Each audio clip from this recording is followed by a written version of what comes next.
अहिंसा परमो धर्म की। आचार्य गुरुवर श्री कुंद कुंद भगवान की। आचार्य गुरुवर श्री ज्ञान सागर मुनि महाराज की।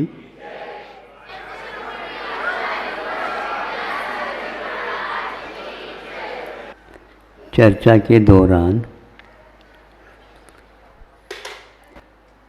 गुरुजी ने एक बार वह विषय हमें दिया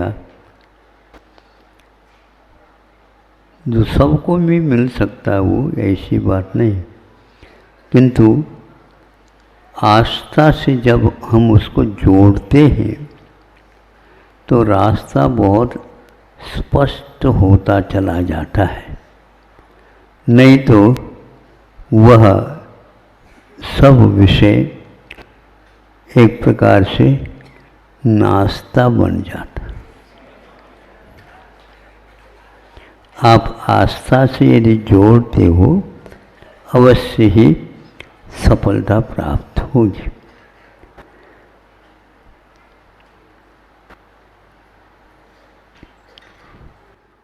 क्योंकि बनारस की बात है, सब विद्यार्थी छात्र अध्ययन करते थे और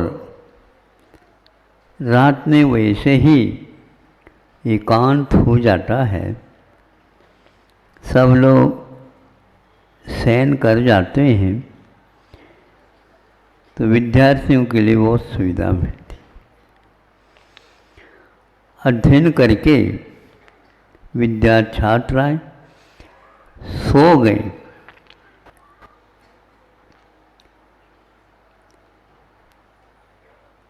नींद लगते ही एक छात्र उठा और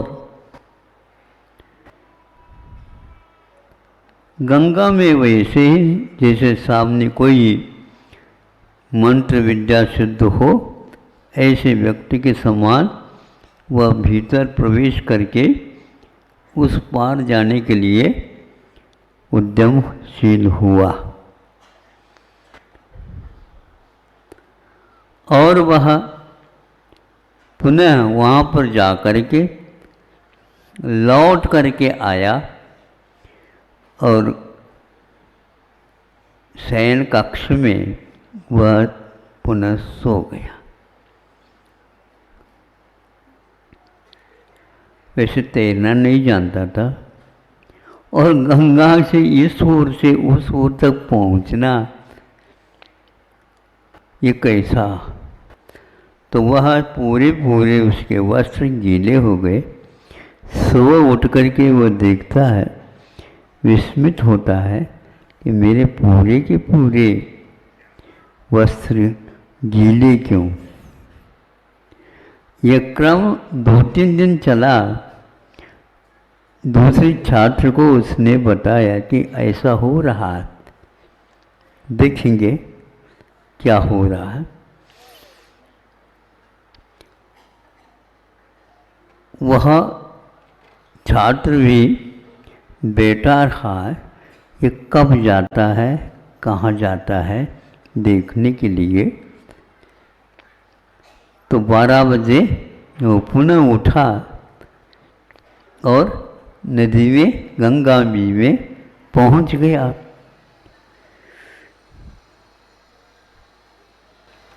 दूसरे छात्र जो किनारे पर बैठा था वो कहता है कि ये तो अब डूब जाएगा, क्योंकि तैरना तो जानता नहीं, अभी कैसे जा रहा है ये। इसने आवाज लगा दी।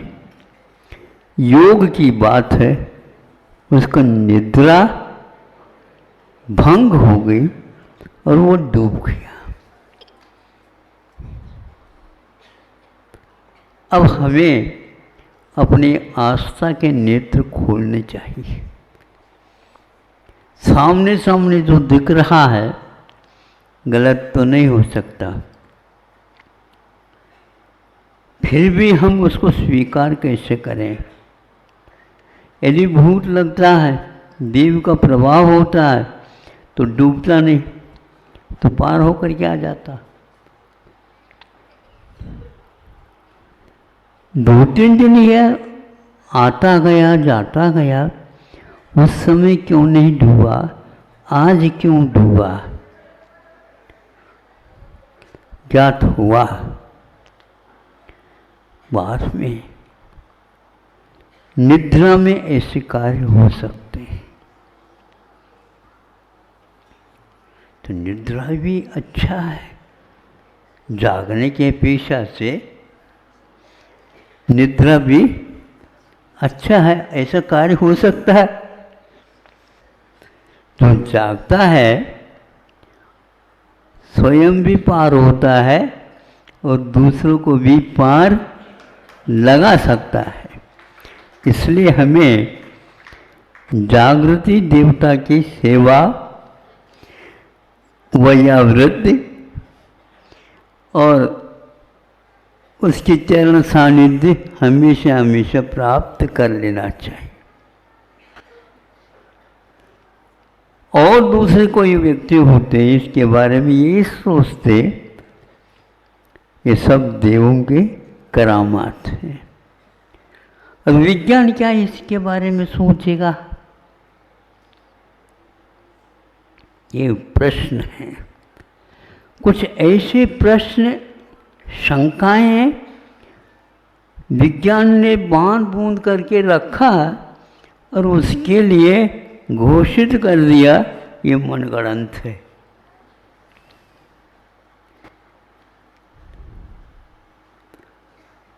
ऐसी चीजों को मन से ही गढ़ाया जा सकता है।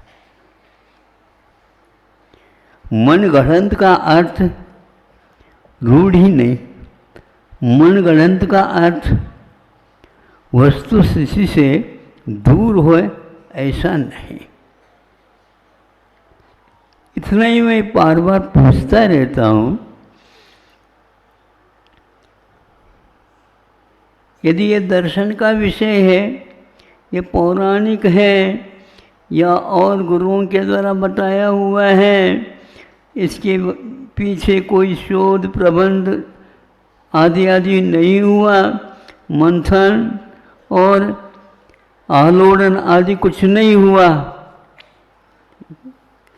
इतना तो हम अवश्य सुन लेंगे, समझ लेंगे। किंतु यह अप्रामाणिक है ये कहना एक प्रकार से साहस का काम होगा। अथवा यूँ कहना चाहिए, विज्ञान की कसौटी भी तो होना चाहिए। विज्ञान को कसो या दूसरी वस्तु को कसो, कसौटी तो चाहिए। लेकिन ये ध्यान रखें, कसौटी की भी प्रामाणिकता अपने आप में हुआ करती है। जब तक बैंकों में सोना रख कर के पैसा लिया जाता था, निकाला जाता था, जिसको आप कुछ भी कह दो, लोन आदि आदि, हाँ, तो यह सोना रखा जाता था। और यह सोना है क्या नहीं, बैंक वाले ये नहीं जान सकते। उसके लिए सुनार की कई आवश्यकता है।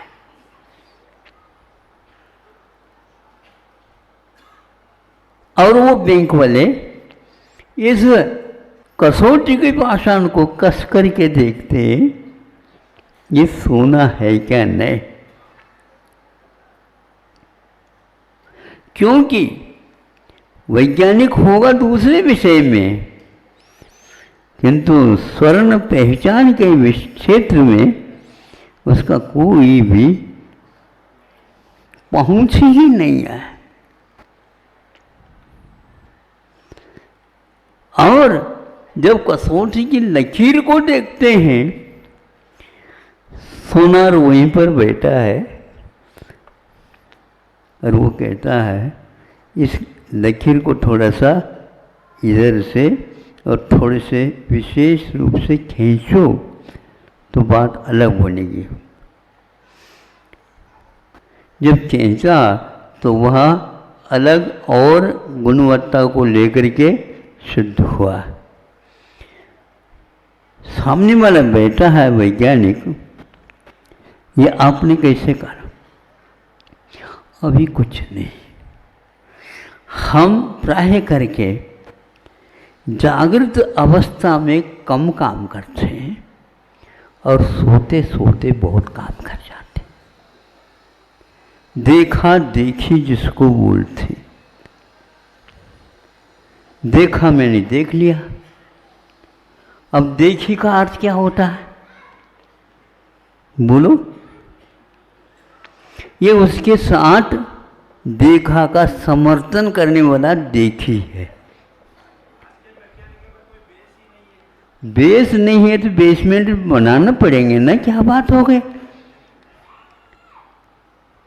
कोई धरती पर बेसमेंट बनाता है, कोई ऊपर उठ करके बनाता है। अब कौन सा चाहते हो बताओ? यहां पर भी बेसमेंट है, यहां पर भी बेसमेंट है। कि जल के ऊपर भी हम रह सकते हैं और जल में भी रह सकते हैं। अब एक और है, हम जल के ऊपर से भी वायुमंडल में भी रह सकते हैं। जैसे विमान की ओर आपकी दृष्टि चली जाए, अपने आप बैठे हो जाए। विमान को बनाने से पूर्व में पक्षी का अध्ययन कर लिया गया। ध्यान रखो, ये क्या है? उसके पंख, उसके शरीर की संरचना आदि आदि वैज्ञानिक आविष्कार के आधार स्थल थे। ठीक उसी प्रकार बनाया उन्होंने। तो वह जिस प्रकार रह सकता है, उसी प्रकार आप वायुमंडल में भी बिना आधार रह सकते हैं। हाँ, तब रह सकते हैं जब आप दुनिया में होते हुए भी दुनिया से कोई मतलब नहीं रखते हैं। जब तीव्र गति से चलाते हैं वाहन को, तो उस समय एक बार हमने उसी ड्राइवर चालक के पास बैठा था। ये क्या करता देखो, तो उनकी आँखों की पलकों की ओर मैंने देखा, उसकी पलकें हमारे जैसे जल्दी जल्दी झपकती नहीं थी। ये क्यों? क्योंकि यदि इसकी गति झपकने की जल्दी नहीं करते हैं तो संभव है उसी बीच में एक्सीडेंट भी घटित हो सकता है। उस समय उसकी श्वासोच्छ्वास की प्रक्रिया भी बदल जाती है। आप जैसे धीरे धीरे श्वास लेगो तो गड़बड़ हो जाएगा। श्वास भी, आंखों के पलके भी, और चित्त की गति कहाँ है बताओ? चित्त की गति कहाँ है? सोच रहा है। जैसे कोई व्यक्ति अच्छे आधुनिक, हाँ हाँ ठीक, और नीचे एक पत्थर आ गया, ठोकर खा गिर गए। अब हम पूछना चाहते हैं कि नींद लग गई थी? क्योंकि चित्त या तो मोबाइल सुनेगा या तो सड़क को देखेगा। ये पक्का है। जैसे जैसे गहराई में उतरेगा वह पार कर जाएगा गेय को, तो जानने योग्य है उसको भी। ये पक्का, बिल्कुल पक्का। ऐसा क्यों होता है? ऐसा इसका एक प्रकार से स्वभाव है, प्रकृति है। आपकी दृष्टि में इतनी तेज गति आ सकती है तो उस समय ये घटित हो सकता है। हर एक व्यक्ति की वश की बात नहीं है। जब ऊपर उठेंगे उस समय में भी हमारा, जैसे घोड़े के ऊपर सवार होने वाला व्यक्ति घोड़े के ऊपर बैठता नहीं, घोड़े के ऊपर उसके जो ऐलान है उसके ऊपर हाथ रख कर के ऊपर उठता है और हवा में वह भागता रहता है घोड़ा, और वह किसी प्रकार से अपने गुरुत्वाकर्षण को छोड़ता नहीं, नीचे आ नहीं सकता। और आप बैठ गए, ऐसे ही हाथी के ऊपर थोड़े बैठना है, ये तो घोड़े के ऊपर सवार होना है। तो उस समय उसकी गति के अनुसार, घोड़े की गति के अनुसार सवार हुआ जो व्यक्ति है उसकी भी स्थिति आ जाती है, अन्यथा यह कार्य हो नहीं सकता। ये एक दिन की बात नहीं, किंतु कई दिन व्यतीत हो सकते हैं। आपकी एकाग्रता सब कुछ काम करती है। एक आप हैं लेकिन आपका चित्त एक नहीं है। बच्चों को कहा जाता है, बच्चों यदि सीखना है तो इधर उधर की बातें बंद कर दो। तो बंद करता है तो यह हासिल होता है उसको, और यह आसानी से भी हो सकता है। लेकिन नियम यही है कि आप उसमें समर्पित होकर के कितना एकाग्र हो जाते हैं वह आधारित।